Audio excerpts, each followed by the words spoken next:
Dia akan memaknai kalimat-kalimat yang sering Anda baca ketika sholat. Di sholat saat ada itidal ngendikan apa? Rabbana lakal hamdu. Ayo dibaca. Mil'us samawati wa mil'ul ardi wa mil'u ma syi'ta min syai'im ba'du. Sama nani secara tradisi pesantren Rabbana do pangeran kita laka iku kaduwe panjenengan alhamdulillah segala puji. Engkau punya segala puji. Mil'us samawati yang pujian itu memenuhi langit. Tentu langit itu penuh dengan pujian. Semua malaikat bertasbih, bertahmid. Karena malaikat tidak ada yang kerja di pabrik, itu tasbih terus gitu. Gak ada yang nyari uang, gak ada yang cari won ya. Kalau di sini gak kiainya aja nyari uang. Terusannya apa? Wamilul ardi, dan pujian itu memenuhi bumi. Korea termasuk bumi Allah apa enggak? Jadi saya sudah menduga suatu saat Korea itu ya penuh dengan pujian. Dan ini betul. Siapa yang ngira kalau di bumi Korea ada yang hafal lagu Sakduna itu? Itu lagu kesayangan guru kita semua, Kiai Haji Maimun Zubair. Gak ada yang ngira. Siapa yang ngira kalau di sini ada ngaji seperti ini? Di Rusia juga sama. Uni Soviet itu negara ateis. Tapi lama-lama pecah karena Glasnost itu dan Perestroika itu. Kemudian menjadi pecahan-pecahan negara Muslim. Ada Uzbekistan, Tajikistan, Ceknya, semuanya menjadi negara apa? Muslim. Karena dari awal lakal hamdu mil'us samawati wa mil'ul ardi. Dan pujian itu pasti memenuhi langit, juga memenuhi bumi. Kalau Anda baca itu di Indonesia, mungkin wajar. Di Indonesia banyak acara-acara seperti ini. Tapi kalau di Korea, ternyata benar. Dan Anda ini kalian semua termasuk pembuktian benarnya wa mil'ul ardi. Keren kan teman? Oh keren sekali, bukan sekedar keren, keren sekali. Makanya saya jarang diundang pengajian mau, tapi diundang di Korea mau. Tapi saya ada niat datang undangan, memang saya ingin datang.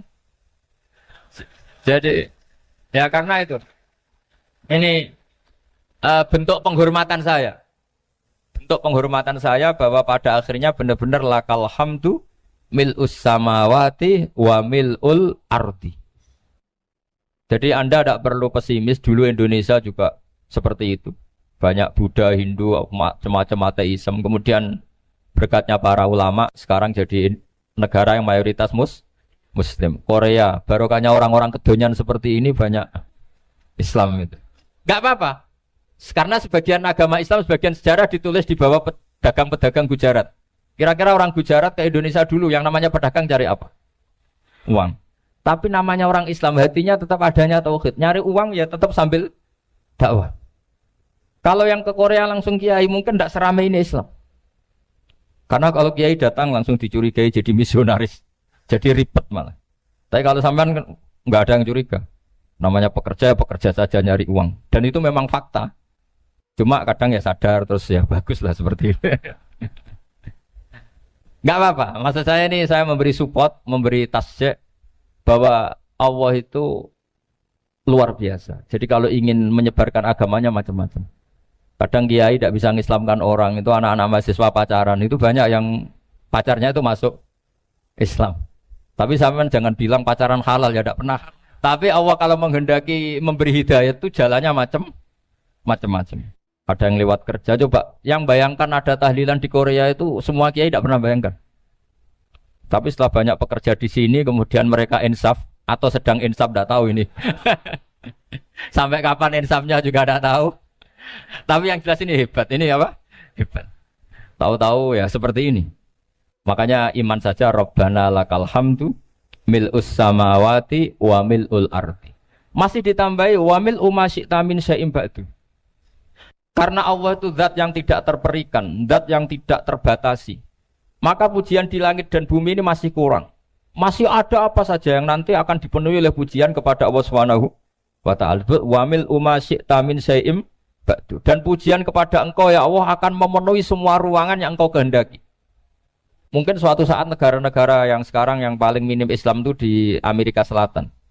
Kayak di Argentina dan sebagainya. Nanti suatu saat juga penuh dengan pujian. Karena tetap Rabbana lakal hamdu mil'us samawati wa mil'ul ardi wa mil'u ma syi'ta min syai'im. Saya di Jogja setiap akhir ngaji saya ajarin wiridan. Mungkin wiridan ini tidak asing bagi jenengan karena sering saya baca. Subhanallah wa bihamdihi adada khalqihi wa ridho nafsihi wa zinata arsyihi wa midada kalimat. Bahwa kita memuji Allah itu adada khalqi, sesuai jumlah makhluk Allah. Semua makhluk Allah meskipun kelihatannya mengecewakan, ini semuanya memuji sama Allah Subhanahu wa taala. Meskipun kadang kita kecewa, kadang kita tidak cocok. Coba barokahnya Anda ini agak-agak kecewa gitu dengan Indonesia karena nggak menyediakan lapangan kerja untuk Anda. Tapi ya nggak kecewa-kecewa amat ya, agak-agak saja. Karena Anda tetap semua mencintai Indonesia. Gara-gara agak-agak kecewa cari negara lain. Akhirnya di Korea, ada yang di Jerman, ada di Inggris. Tapi bawaan pernah ngaji di musola, Islam ini ke bawah. Sehingga karena Islam ini ke bawah, tahu-tahu ada komunitas yang memikirkan Islam. Umumnya orang mikir Islam itu ya bikin masjid. Kalau di Korea unik, nyewa apa? Nyewa gedung untuk masjid. Itu kalau diceritakan di Indonesia aneh. Ini masjid sewaan. Masjid. Tapi kalau di sini lazim, karena kalau beli mahal ya cukup sewa. Saya tidak tahu kalau dalam terminologi agama tempat Anda sujud ini nanti jadi saksi di akhirat. Itu yang permanen apa yang sewaan tidak tahu.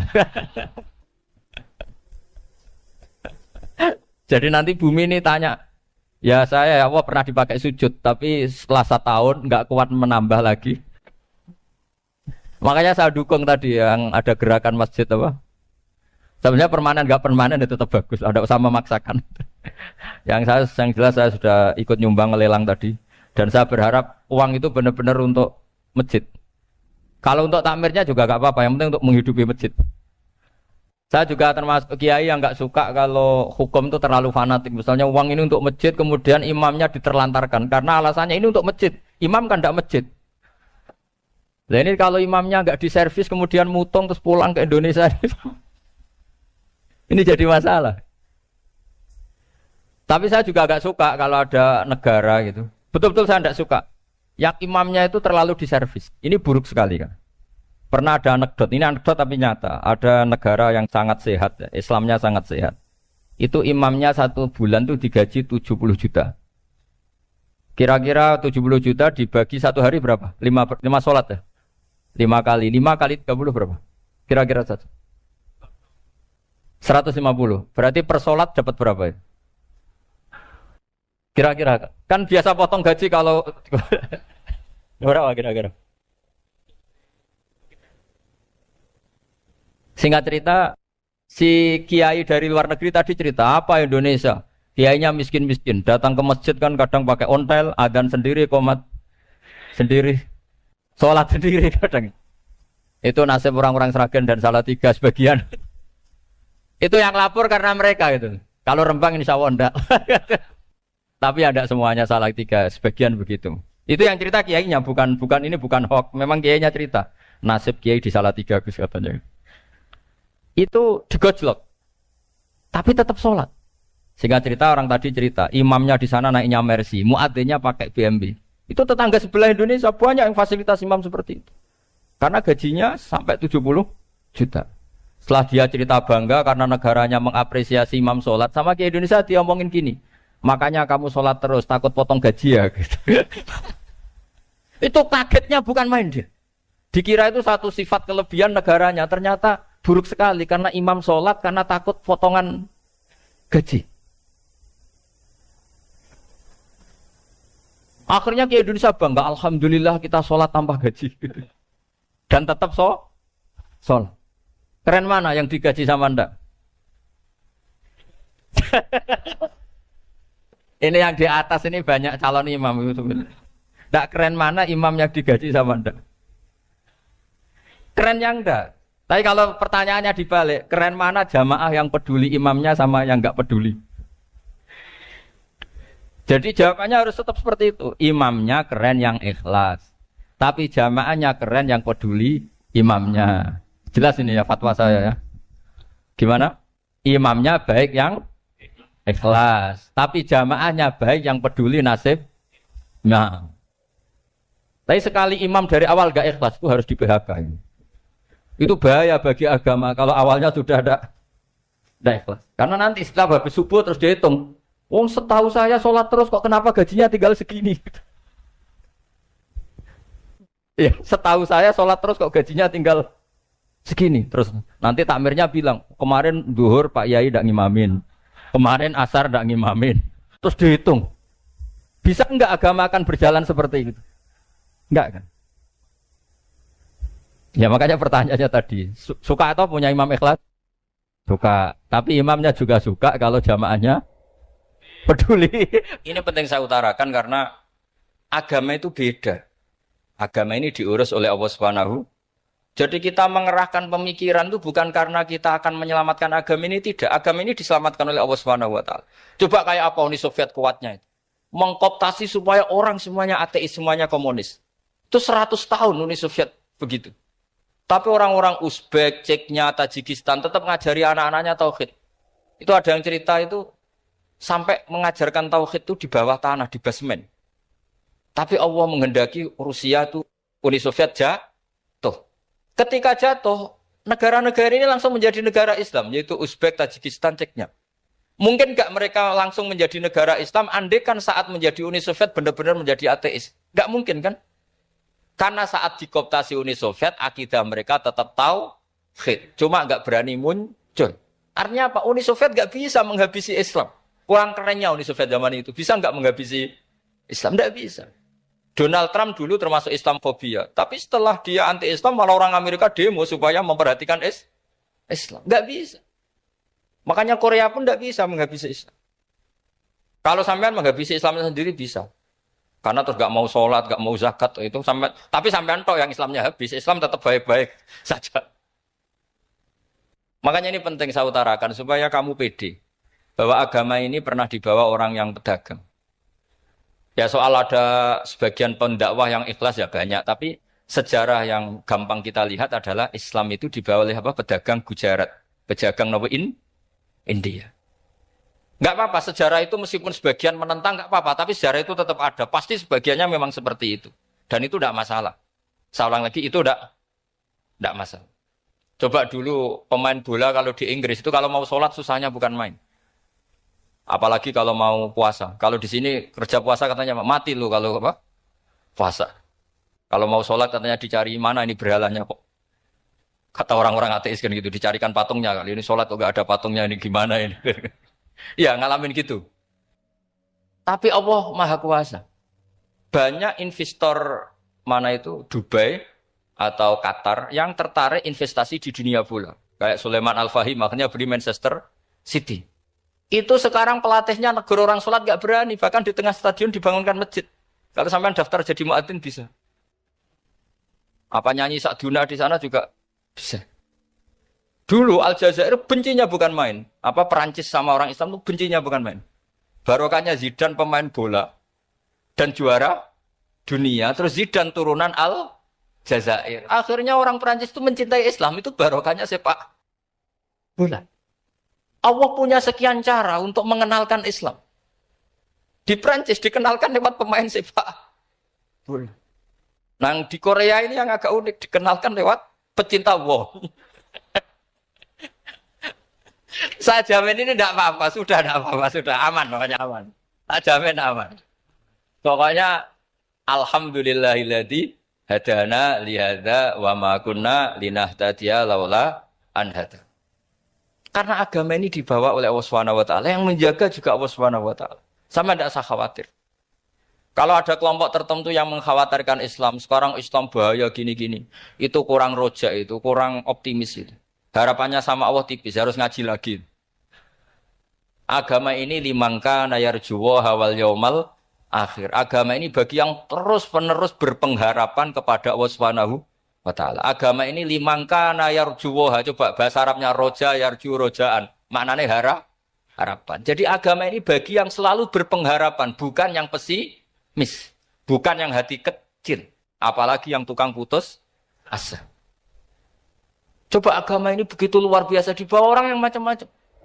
Di Perancis dibawa oleh pemain apa? Bola. Ada masjid di Inggris itu ya dibawa mahasiswa-mahasiswa itu yang dulu sebagian yang nggak pernah ngaji, setelah di Inggris bikin komunitas pengajian. Di Korea dibawa di pecinta apa? Tapi lama-lama cinta Tuhan. Karena ya memang sebenarnya sudah cinta Tuhan. Cuma ya cara cinta ini nunggu punya uang ah. Ya sudah, alhamdulillah seperti ini sudah luar biasa sudah. Insya Allah diterima oleh Allah Subhanahu wa taala. Saya selalu berharap Semoga ini tetap satu bukti bahwa Allah itu harus kita sembah di mana-mana. Karena tadi Allah akan selalu apa? Rabbana lakal hamdu mil'us samawati wa mil'ul ardi wa mil'u ma syi'ta min syai'in ba'du. Bahwa pujian kepada Allah akan selalu memenuhi langit dan memenuhi bumi. Bumi Korea termasuk buminya Allah. Makanya pegangan yang saya minta sama pengurus untuk di-share adalah apa? Dawai Rasulullah Shallallahu Alaihi Wasallam. Mungkin nanti panitia harus mengeser itu. Ini Musnad Ahmad, riwayat dari Imam Ahmad. Al-Bilad, Biladuwah. Sudah punya? Nanti di-share ya, yang itu. Al-Biladu, Biladuwah. Bahwa negara hakikatnya adalah negara Allah. Wal ibad, ibadullah. Semua hamba hakikatnya adalah hamba. Di hadis itu, fahaitsuma asabta khairan fa'akim. Kapan saja kamu menemukan kebaikan di tempat Anda berdomisili, fa'akim. Kamu tidak apa-apa di sini. Kamu di sini dapat uang, dapat masjid, dapat sewa masjid. Tidak tahu sewa apa permanen, pokoknya itu bagus gitu. Buminya dirayu. Bumi meskipun ini enggak permanen, tapi tetap jadi saksi loh ya. Harus ada kompromi ini. Karena kalau dengar orang Indonesia jadi aneh, masjid kok nyewoi. Tapi aneh di Indonesia, ada aneh di sini. Sampean tenang saja. Tentu malaikat pencatat di sini juga sudah tahu kalau sebagian masjid itu sewaan. Jadi ya ada iskal-iskal amat lah, sudah. Enggak janggal-janggal amat karena kondisional apa? Jadi saya nanti minta panitia supaya mengeser tadi hadis riwayat siapa? Imam Ahmad bin Hambal yang diriwayatkan oleh salah satu minal asyrah al-mubasysyirina bil jannah yaitu Zubair bin Awam. Nabi ngendikan al-biladu biladullah. Negara mana saja adalah negara Allah. Wal ibad ibadullah. Semua hamba adalah hambanya Allah. Fahaitsuma asabta khairan, di mana saja kamu mendapatkan kebaikan, fa'akim. Kamu tidak apa-apa berdomisili di sini. Ya, saya mohon ini penting sekali. Pokoknya saya mohon kalimat tauhid ini dijaga. Karena kalimat tauhid ini kata semua ulama, kasyajaratin thayyibatin asluha tsabitu wa far'uha fis sama. Dan kalimat tauhid ini pasti tu'ti ukulaha kullahinim bi'idzni rabbiha. Kalimat tauhid yang dibawa umat Islam seluruh dunia. Meskipun dia orang fasik, orang enggak benar, tetap tu'ti ukulaha kullahinim bi'idzni rabbiha. Kalimat ini akan membawa berkah bagi orang yang dihinggapi atau didomisili umat Islam. Coba sebagian nanti orang Korea menjadi muslim itu karena di sini ada komunitas pekerja muslim, kemudian menyisakan asarul Islam. Apa? Jejak-jejak apa? Islam. Enggak apa-apa. Pasti kalimat ini tu'ti ukulaha kullahinim bi'idzni rabbiha. Jadi kalimat tauhid adalah kalimat yang kata Allah tu'ti ukulaha kullahinim bi'idzni rabbiha. Anda tidak usah khawatir bahwa apa yang Anda lakukan akan ditulis oleh Allah Subhanahu wa ta'ala. Kata Allah, wa naktubu ma qaddamu wa atharahum. Gimana di surat Yasin itu? Inna nahnu nuhyil mauta wa naktubu ma qaddamu wa atharahum. Saya bisa menghidupkan orang mati dan semua amal kalian saya tulis, kata Allah. Wa atharahum, dan jejak-jejak yang pernah kalian lakukan juga ditulis. Misalnya Anda sudah pulang di Indonesia, ada orang sholat di masjid ini. Oh, ini era Kang ini, era Mas ini. Nanti setelah itu ya ini era Mas ini, Mas ini. Menjadi familiar Islam juga barokahnya muassis-muassis ini, pendiri-pendiri ini. Semoga kalian semua barokah dan fid dunya wal ini ya. Perasaan saya juga seluruh ulama di dunia. Saya ulang lagi, perasaan saya juga seluruh ulama di dunia. Bahwa Islam masuk itu macam-macam sebabnya. Dulu kita tahu, kita sebagai warga Indonesia, Islam masuk itu ya dibawa orang yang agak kedonyan, ya kayak jenengan lah kira-kira gitu. Ya kayak mbak-mbak ini, ya agak-agak mata duitan itu. Karena kita tahu rata-rata ahli sejarah mengatakan Islam di Indonesia dibawa kiai apa pedagang. Pedagang itu nyari uang apa nyari dakwah kira-kira. Ya semoga Anda mirip-mirip seperti itu. Ya jadi nyari uang karena ada nurani Islam, sehingga tetap saja membawa Islam. Saya tidak tahu Islam Anda ala apa, tidak tahu. Pokoknya mau ngaji ya berarti Islam ala ahli sunnah apa? Wal jamaah. Jadi ini penting saya utarakan bahwa Islam itu agama yang mudah difahami. Sehingga dibawa pedagang saja ya kasil gitu. Dibawa orang yang kedonyan gak jenengan juga kasil gitu. Dibawa orang baik ya kasil, dibawa orang broken juga kasil. Ini penting saya utarakan karena saya ngaji di mana-mana bilang ciri utama kebenaran absolut adalah kebenaran yang bahkan orang nggak benar saja bisa bawa. Tapi bukan berarti saya dukung Anda tidak benar, kan sudah tidak benar dulu sebelum kenal saya. Tapi nggak apa-apa, nggak benernya umat Islam insya Allah dimaafkan sama Allah Subhanahu. Ya asal tobat maksudnya. Nggak, ini saya beri satu konstruksi pikiran yang saya sering utarakan di ngaji saya. Sampai sekarang saya coba saat tes ini kan di kampus ya, di apa bacanya ini Kim apa? Kim University yang global leader apa in the world itu. Ini keren lah. Jadi acara ilmiah kita ditakdir di gedung apa? Kampus, gedung universitas di begini. Kalau 1 ditambah 1 2 itu namanya hakikat. Ciri utama hakikat adalah siapapun akan menerima. Saya sekarang tanya sama Anda, kira-kira 1 tambah 1 2 itu musuh Anda pun mengatakan 2 apa tidak? Ya. Pekerja Korea ya bilang 2, rektor Al-Azhar juga bilang 2. Kamu yang sekarang sedang mungkin sebagian broken sama istri juga bilang 2. Istri kamu yang mangkal sama kamu juga bilang 2. Yang cemburu ya bilang 2, yang dicemburuin juga bilang 2. Karena begitu mudah kebenaran absolut diterima oleh siapa saja. Begitu juga eksistensi Allah sebagai Tuhan. Itu mudah diterima oleh siapa saja. Sehingga pembawanya tidak perlu seorang kiai atau gus atau mubalek atau ketemu amu indah. Cukup karyawan pekerja Korea. Karena kebenaran absolut itu kebenaran yang mutlak. Siapa saja yang waras pasti ngakui. Kira-kira orang yang berpikir sehat pasti berpikir begini, ini yang diajarkan Quran. Bumi ini kadung wujud. Sudah wujud kadung wujud, punya eksistensi. Mungkin enggak sesuatu yang wujud kemudian disebabkan oleh sesuatu yang nihilisme, yang tidak ada. Mungkin enggak? Enggak mungkin. Yang namanya penyebab itu harus sesuatu yang wujud. Di mana-mana penyebab itu harus punya eksistensi. Karena langit dan bumi ini kadung wujud, pasti penyebabnya adalah wujud. Karena wujud penyebab harus bersifat super. Lah bersifat super ini oleh ulama dikatakan wajibil wujud. Itu akal siapa saja akan terima. Cuma kemudian setelah nerima itu orang macam-macam cara berpikir. Mungkin orang Jawa dulu bilang itu Sahyang Widi. Kalau orang sini mungkin bilang apa itu? Dewa atau apa ya? Enggak tahu saya. Karena itu yang teman sampean, enggak teman saya itu. Tapi yang jelas begini, ini konstruksi ini harus kita jaga. Nanti saya bacakan teks hadisnya.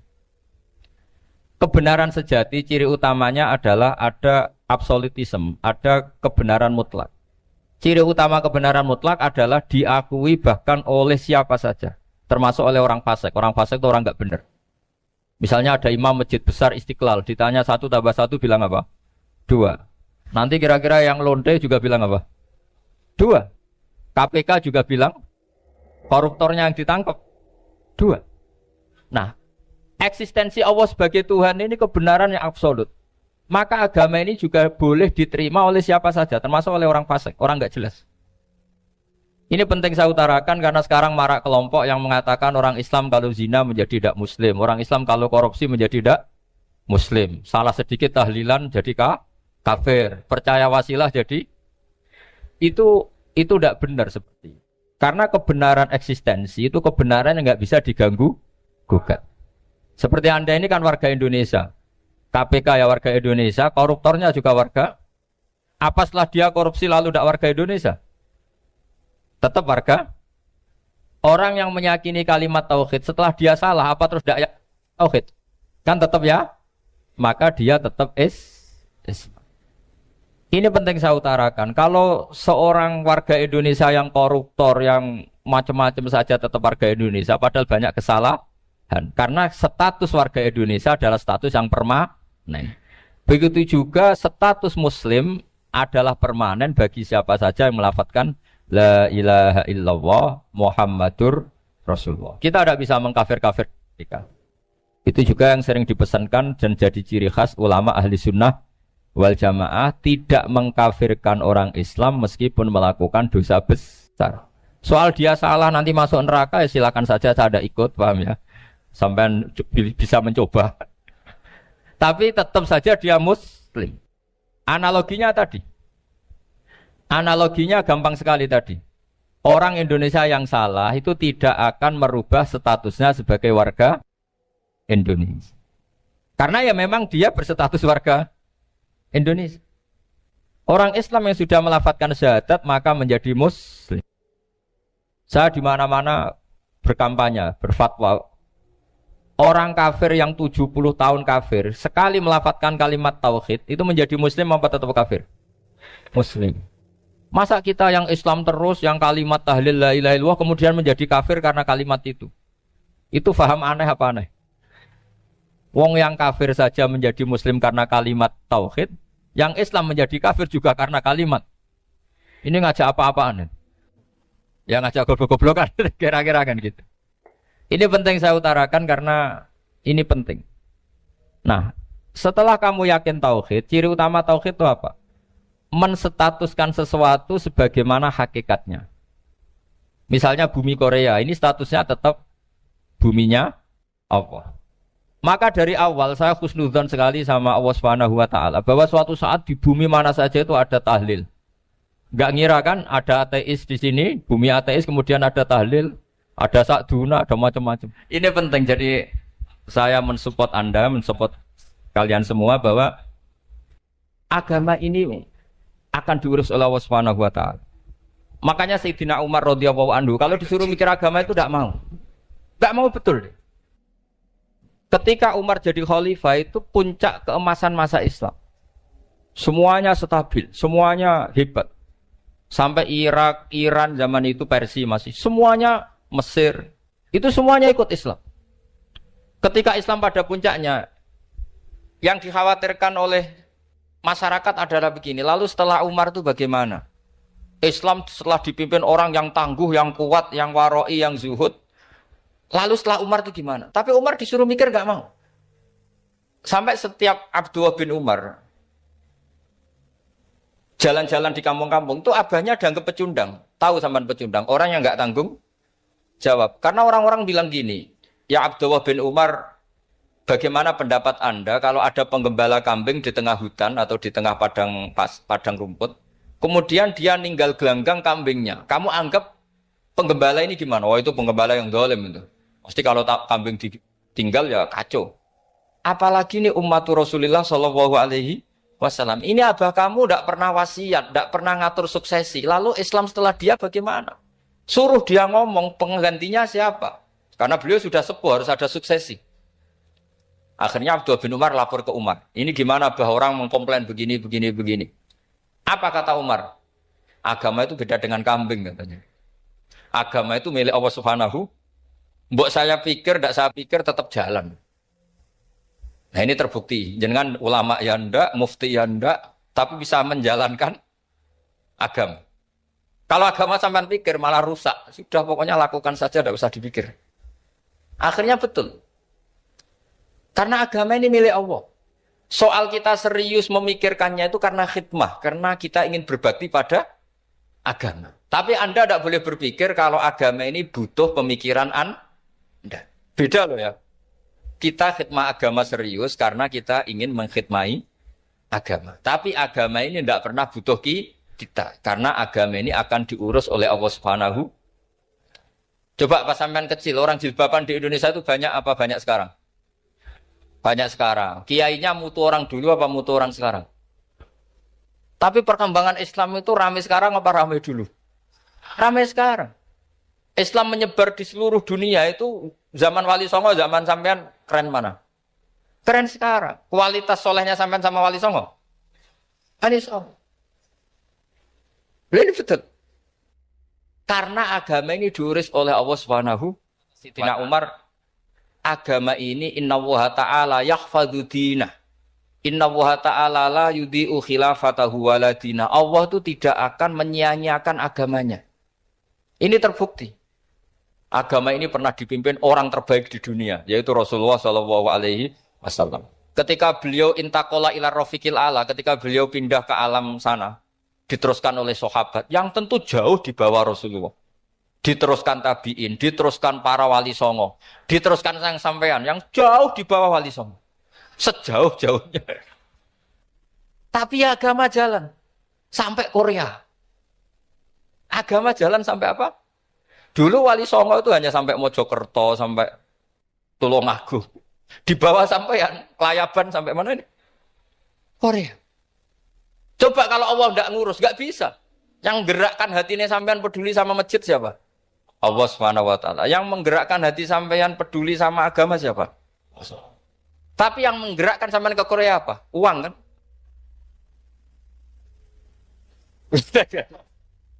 Enggak, enggak apa-apa, jujur saja, jujur ya, santai aja. Ini bagian dari keramatnya jenengan. Niatnya enggak bener tapi dibenerin Allah di sini. Dari awal niatnya kan uang gitu.